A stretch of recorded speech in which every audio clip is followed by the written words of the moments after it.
Hello, আসসালামু আলাইকুম। হে beautiful gamers, কেমন আছেন সবাই? আবার নিয়ে আসলাম নতুন একটা ভিডিওতে।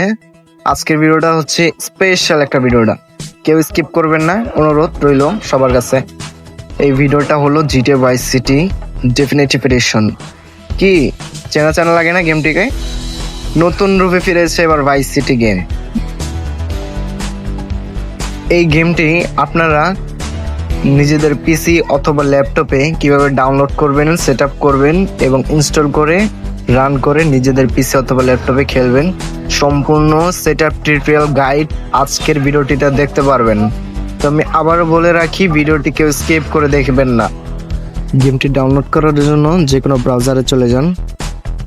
ব্রাউজারে গিয়ে এখানে সার্চ বক্সে সার্চ করবেন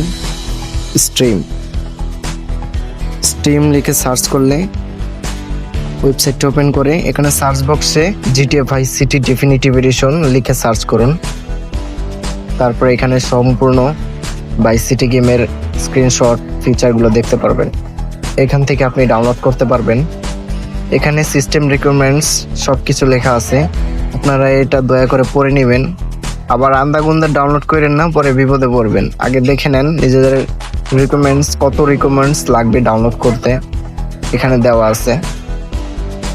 তারপরে আপনারা ডাউনলোড করবেন। ডাউনলোড করার জন্য এখানে আপনারা চাইলে টাকা দিয়েও ডাউনলোড করতে পারেন, আবার চাইলে ফ্রিতেও নিতে পারেন। টাকা দিয়ে ডাউনলোড করলে হয়তো বেশি ভালো হয়,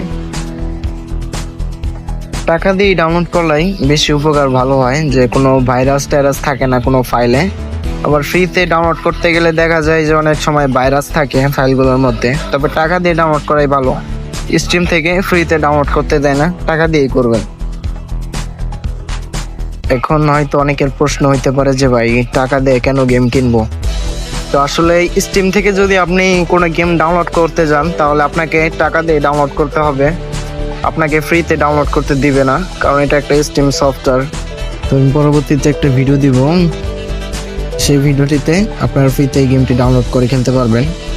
ভিডিওটি আসা আগ পর্যন্ত আপনারা অপেক্ষা করুন এবং আমাদের চ্যানেলটি সাবস্ক্রাইব করে নোটিফিকেশনটি অল করে রাখুন, যেন ভিডিওটি আপলোড করার সাথে সাথেই পেয়ে যান। ধন্যবাদ সবাইকে, আজকের জন্য এতটুকুই, আবার কথা হবে।